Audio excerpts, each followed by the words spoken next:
29 जनवरी 2018 जब पता चलता है कि नीरव मोदी 11,000 करोड़ का स्कैम कर चुका है। लेकिन कैसे, उसने क्या ट्रिक्स यूज करी और किस लूप होल का फायदा उठाया इतना बड़ा स्कैम करने के लिए, और इसमें कौन कौन से ऑफिसर्स इन्वॉल्व थे जिनका नाम सुन के आप चौंक जाओगे, जो थोड़ी सी घूस और कमीशन के चक्कर में आपके पैसों के साथ खेल सकते हैं। और रातों रात नीरव मोदी दुनिया के रिचेस्ट मैन की लिस्ट में से दुनिया की मोस्ट वांटेड मैन की लिस्ट में आ जाता है। 1901 के टाइम में गुजरात में रो डायमंड्स की ट्रेडिंग बहुत तेजी से बढ़ने लगी और उस टाइम पे एक आदमी केशव लाल मोदी, जो कि नीरव मोदी का दादा भी था, उसने रो डायमंड्स की एक फैक्ट्री सेटअप करी पालनपुर में। और 1920 आते आते इस डायमंड के बिजनेस को एक्सपैंड करके सिंगापुर तक भी ले गए। और टाइम आते आते केशव लाल मोदी का बेटा दीपक मोदी भी बड़ा हो जाता है और बिजनेस संभालने लगता है, और वो इस बिजनेस को करने के लिए बेल्जियम चला जाता है। और इस टाइम पे इंडिया में रो डायमंड्स की फील्ड में एक और बड़ा प्लेयर था, चीनूभाई चोकसी, मेहुल चोकसी, जो कि अभी फरार है, ये उसी का ही फादर था। और इस टाइम पे चीनूभाई चोकसी ने ईयर 1960 में अपनी बेटियों के नाम पे, गीता और अंजलि के नाम पे एक ज्वेलरी ब्रांड स्टार्ट करा, गीतांजलि ज्वेलर्स। और केशवलाल मोदी और चीनूभाई चोकसी की एक दूसरे से अच्छी दोस्ती भी थी, और 96 आते आते इन दोनों ने अपने बच्चों की शादी आपस में करवा दी। और कुछ सालों बाद 27 फरवरी 1971 में गुजरात में पालनपुर में नीरव मोदी का जन्म होता है। और एक साल बाद ही पूरी फैमिली बेल्जियम शिफ्ट हो जाती है। और 8 साल बाद किसी अननोन रीजन की वजह से पता चलता है कि नीरव मोदी की मदर की डेथ हो चुकी है। उसके बाद नीरव मोदी अपने मामा मेहुल चोकसी के पास मुंबई आ जाता है, और उस टाइम पे मेहुल चोकसी ने गीतांजलि ज्वेलर्स के 4000 से भी ज्यादा store all over the India में खोल दिए थे। और 1999 में 5 स्टार डायमंड्स के नाम से नीरव मोदी अपनी खुद की रो डायमंड्स की मैन्युफैक्चरिंग की कंपनी स्टार्ट करता है, और कुछ ही टाइम में अपने इस बिजनेस को इंडिया से बाहर भी अदर कंट्रीज में एक्सपेंड कर देता है। और उस टाइम पे नीरव मोदी एक छोटी सी चीज करता है अपने कॉम्पिटिटर से ऊपर होने के लिए। उस टाइम पे जो रो डायमंड्स के बायर्स होते थे उन्हें अलग से एक टीम रखनी पड़ती थी डायमंड्स को पॉलिश और क्लीनिंग करने के लिए, और नीरव मोदी ये सर्विस साथ में ही प्रोवाइड करना स्टार्ट कर देता है, और उसके बदले वो बायर से कुछ एक्स्ट्रा कमीशन चार्ज करता है, जो कि एक टीम रखने से तो कमी पड़ती है, जिससे नीरव मोदी को अच्छा फायदा होता है। लेकिन कुछ टाइम बाद कुछ चाइनीज कंपनीज भी इंडिया में आती है एंड सेम सर्विस प्रोवाइड करनी स्टार्ट कर देती है, लेकिन उसके बाद भी नीरव मोदी का बिजनेस कांस्टेंट स्पीड से ग्रो होता है। अब नीरव मोदी ज्वेलरी के बिजनेस भी कदम जमाना शुरू कर देता है और 2010 में एक्सपेरिमेंट करता है हैदराबाद में गोलकोंडा माइंस, जिस माइन से कोहिनूर डायमंड भी निकला था, और ऑस्ट्रेलिया में आर्गाइल्स माइन, जो कि अपने पिंक डायमंड के लिए बहुत ज्यादा फेमस है। ये इन दोनों माइंस के डायमंड्स को मिला के एक नेकलेस बनाता है जिसका नाम होता है गोलकोंडा लोटस नेकलेस, और ये नेकलेस पूरी दुनिया में बहुत ज्यादा फेमस होता है। और एक ऑक्शन कंपनी क्रिस्टिस ऑक्शन के नाम से इस नेकलेस का ऑक्शन करवाती है, और उस ऑक्शन में ये नेकलेस 16 करोड़ 29 लाख का सेल होता है, जिसके बाद नीरव मोदी को पूरी दुनिया में बहुत फेम मिलता है। और 2010 में नीरव मोदी अपने नाम से एक ब्रांड स्टार्ट करता है, नीरव मोदी, और अपने इस ब्रांड के स्टोर्स दिल्ली मुंबई में भी खोलने शुरू कर देता है, और इंडिया से बाहर भी 17 स्टोर्स खोल देता है, जिसकी वजह से ज्वेलरी की डिमांड बहुत ज्यादा बढ़ने लगी। लेकिन इसके पास इतना पैसा नहीं था कि ये इसे फुलफिल कर सके, और यहीं से इतने बड़े स्कैम की शुरुआत होती है। और उससे पहले मैं आपको स्कैम के बारे में बताऊं, उससे पहले आपको कुछ बेसिक चीजें जाननी होगी जिसमें नीरव मोदी ने लूप होल ढूंढ के ये स्कैम को अंजाम दिया था। मान लो आप एक ज्वेलर हो इंडिया में, और यूके में एक एक्सपोर्टर है डायमंड का, जिससे आपको डायमंड्स मंगवाने हैं, तो आप सिंपल क्या करोगे, पैसे भिजवा दोगे और डायमंड आपके पास आ जाएंगे। लेकिन अगर आपके पास पैसे नहीं है तो ये पूरा प्रोसेस होगा कैसे? जैसे कि नीरव मोदी के केस में नीरव मोदी के पास नहीं थे, तो आप सिंपल सा लोन ले सकते हो। एक आम आदमी के लोन लेने के तरीके और बिजनेसमैन के लोन लेने के तरीके में जमीन आसमान का फर्क होता है, क्योंकि जब एक बिजनेसमैन लोन लेता है तो उसे इंडियन बैंक से हाई रेट ऑफ इंटरेस्ट भी देना पड़ता है, और जब वो पैसा दूसरी कंट्री से भिजवाता है तो फॉरेन एक्सचेंज में करेंसी बदलवाने में बहुत सा पैसा चला जाता है, तो इसमें ऑल ओवर में बिजनेसमैन को नुकसान ही होता है। तो ये तरीका बिजनेसमैन नहीं अपनाता। तो ऐसे केस में बिजनेसमैन जिस कंट्री से उसे सामान मंगवाना होता है उसी कंट्री के बैंक से लोन लेता है, इसमें रेट ऑफ इंटरेस्ट भी कम होता है और उसे करेंसी एक्सचेंज करवाने की जरूरत नहीं पड़ती। लेकिन कोई फॉरेन का बैंक इंडिया बैठे हुए बंदे को लोन देगा क्यों और कैसे? इस चीज के लिए एक सिस्टम बनाया गया है, आइए उसे समझते हैं। मान लीजिए यूके का एक्सपोर्टर है जिससे आपको डायमंड्स मंगवाने हैं, लेकिन डायमंड्स मंगवाने के लिए आपके पास पैसे नहीं है, तो आप यूके के बैंक से लोन लोगे। लेकिन यूके का बैंक आपको लोन देगा क्यों? क्योंकि वो आपको जानता ही नहीं है। तो सबसे पहले आप इंडिया बैंक में जाओगे, देन वो इंडियन बैंक फॉरेन बैंक से बात करेगा, आपकी गारंटी लेगा, देन आपको पैसा मिलेगा। और इस पूरे सिस्टम में स्टेप बाय स्टेप क्या चीज होते हैं एक बार उसे जानते हैं। अब मान लो इंडिया में बैठे आप एक ज्वेलर और आपको यूके एक्सपोर्टर से डायमंड्स मंगवाने हैं, तो सबसे पहले आप इंडिया में बैठ के यूके एक्सपोर्टर को एक ऑर्डर रिक्वेस्ट भेजोगे, आपको कितने डायमंड्स चाहिए। उसके बाद जो यूके एक्सपोर्टर है वो आपको इनवॉइस भेजेगा उस डायमंड्स की, और वो जो सारे डॉक्यूमेंट्स और इनवॉइस जो यूके एक्सपोर्टर ने आपको भेजे हैं वो सारे डॉक्यूमेंट्स और देन आप पीएनबी की बैंक को समझाओगे और बताओगे कि आपको लोन क्यों चाहिए, कितना चाहिए, और आप उसे बताओगे कि मुझे इतने रुपए के खरीदना, मान लीजिए 100 करोड़ के खरीदना है, तो पीएनबी बैंक आपको 100 करोड़ के बाय क्रेडिट्स देगा। लेकिन उसके बदले में पीएनबी बैंक आपसे सिक्योरिटी के नाम पे कुछ डॉक्यूमेंट्स लेगा, जैसे कि आपके कुछ शेयर्स या फिर प्रॉपर्टी के पेपर्स। जब आप वो सबमिट कर दोगे, देन पीएनबी बैंक आपको पूरा चेक करेगा एंड वेरीफाई करेगा कि आपका अकाउंटेंसी कैसी रही है। Then PNB bank foreign bank से आपकी बात करके आपकी गारंटी लेगा एंड लोन अप्रूव करवा देगा। और अगर इस केस में वो बंदा लोन नहीं चुका पाता, तो पैसा पीएनबी बैंक को फॉरेन बैंक में चुकाना पड़ेगा। और ये सारे documents PNB bank Swift messaging के जरिए फॉरेन बैंक को भेज देगा एंड देन फॉरेन बैंक उस लोन को अप्रूव करेगा। और हर एक इंडियन बैंक का नोस्ट्रो अकाउंट अदर कंट्रीज में होता है। पीएनबी बैंक का एक नोस्ट्रो अकाउंट यूके में होगा, वो सारा पैसा फॉरेन बैंक से उस पीएनबी के नोस्ट्रो अकाउंट में जाएगा एंड देन उस नोस्ट्रो अकाउंट से जो यूके का एक्सपोर्टर है उसके अकाउंट में सारा पैसा चला जाएगा। देन वो यूके एक्सपोर्टर डायमंड्स उठाएगा और इंडिया में बैठे ज्वेलर को फॉरवर्ड कर देगा। और इसमें एक डॉक्यूमेंट का यूज होता है LOU, letter of undertaking. Indian bank foreign bank को भेजता है और उसमें बताता है, इसमें पीएनबी बैंक उस सप्लायर की गारंटी लेता है कि अगर वो लोन नहीं चुकाएगा तो उसकी जिम्मेदारी हम लेंगे। पीएनबी बैंक इतनी सरदर्दी इस वजह से लेता है कि इसके बदले पीएनबी बैंक को बहुत मोटी कमीशन मिलती है। और अगर वो लोन नहीं चुका पाता तो उसके पास सिक्योरिटी के नाम पे उसके डॉक्यूमेंट्स होते हैं जिससे वो अपना सारा लोन रिकवर कर लेगा और पीएनबी बैंक इस चीज में पूरा सिक्योर रहता है।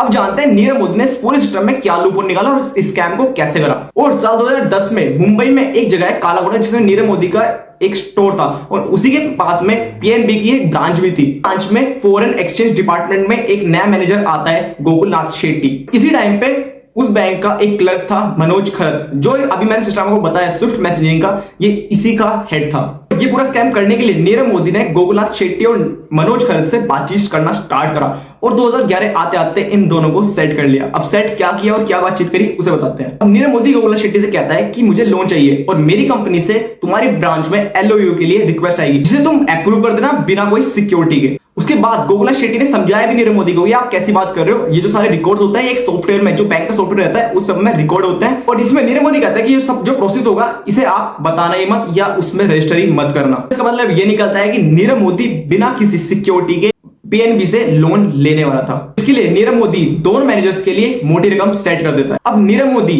एक दिन अपनी एक कंपनी डायमंड RUS के नाम से LOU के लिए अप्लाई करता है उस ब्रांच में और ये अप्रूव भी होती है बिना किसी सिक्योरिटी के। और गोकुलनाथ शेट्टी जो बैंक का सॉफ्टवेयर होता है उसमें कोई एंट्री नहीं करता।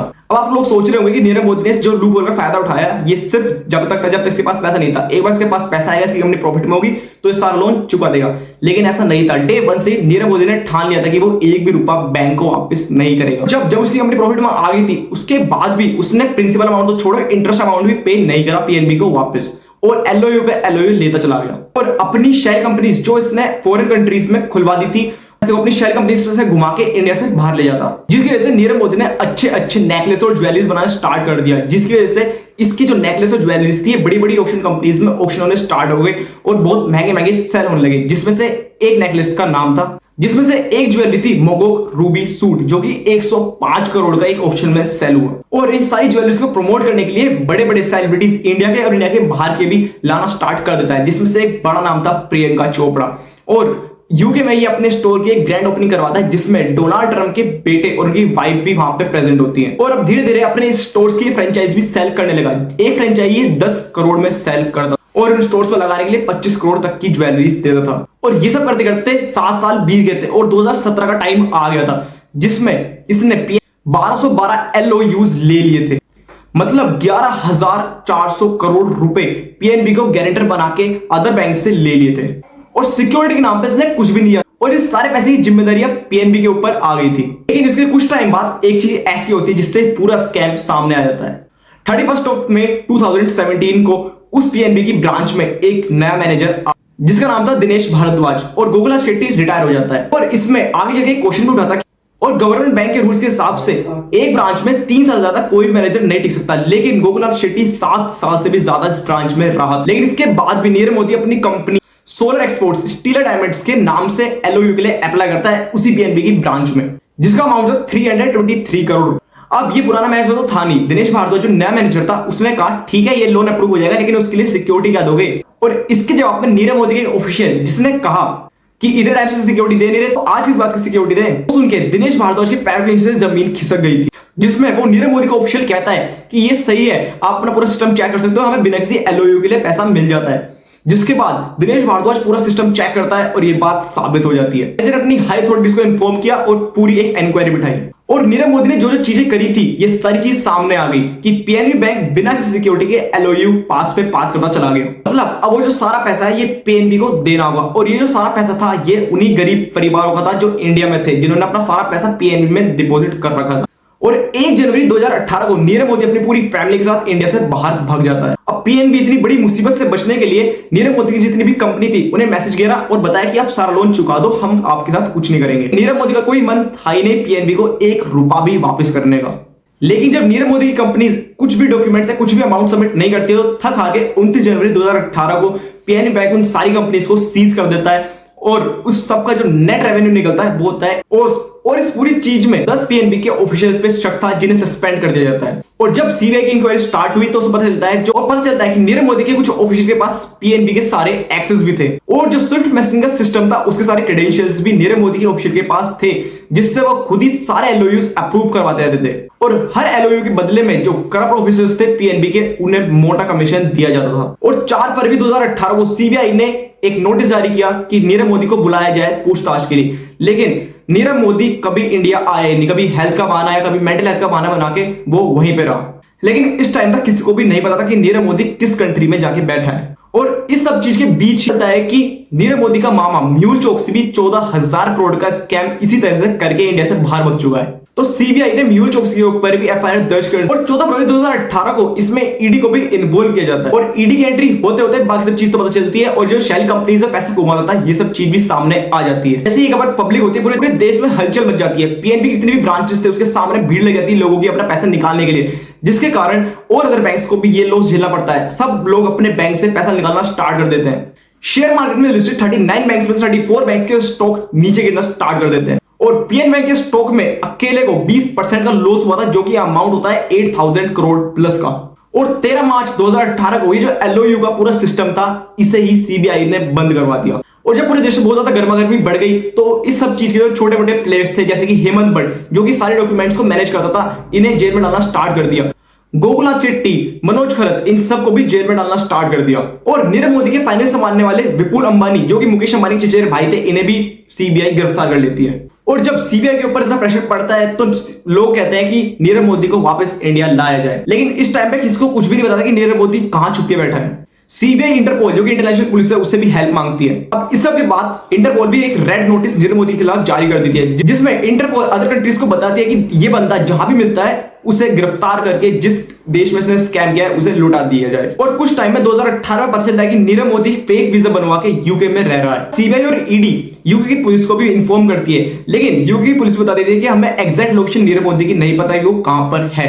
अब 9 मार्च 2019 को पता चलता है कि जब एक न्यूज़पेपर है यूके का द टेलीग्राफ, जिसमें एक इंटरव्यू में नीरव मोदी स्पॉट होता है और उस इंटरव्यू में से बहुत सारे क्वेश्चंस पूछे जाते हैं, लेकिन नीरव मोदी सबको टालता रहता है और लास्ट में नो कमेंट्स करके वहां से निकल जाता है। अब इसके बाद पता चलता है कि नीरव मोदी लंदन के सेंट्रल पॉइंट टावर में एक बहुत लग्जरी अपार्टमेंट में रह रहा था अपनी पूरी फैमिली के साथ। अब 18 मार्च 2019 को यूके पुलिस नीरव मोदी को गिरफ्तार करके कोर्ट में पेश करती है। अब सारी सुनवाई के बाद नीरव मोदी सब चीज के लिए मना कर देता है, लेकिन इंडिया गवर्नमेंट सारे प्रूफ्स यूके गवर्नमेंट को भेज देती है, जिसके बाद यूके गवर्नमेंट नीरव मोदी को इंडिया भेजने की प्लानिंग स्टार्ट कर देती है। लेकिन नीरव मोदी का लॉयर कभी मेंटल हेल्थ या फिर कभी सोशल हेल्थ के इश्यूज बता के नीरव मोदी को बचा के रखता है। अब एक्सट्रेडिशन प्रोसेस स्टार्ट होता है, मतलब 28 दिन के अंदर नीरव मोदी को इंडिया लाया जाएगा, लेकिन अब तक एक्सट्रेडिशन प्रोसेस का क्या अपडेट है किसी को कुछ नहीं पता। और जब से लेके अब तक नीरव मोदी का भी कुछ नहीं पता वो कहां है, क्या कर रहा है और कब इंडिया वापस आएगा।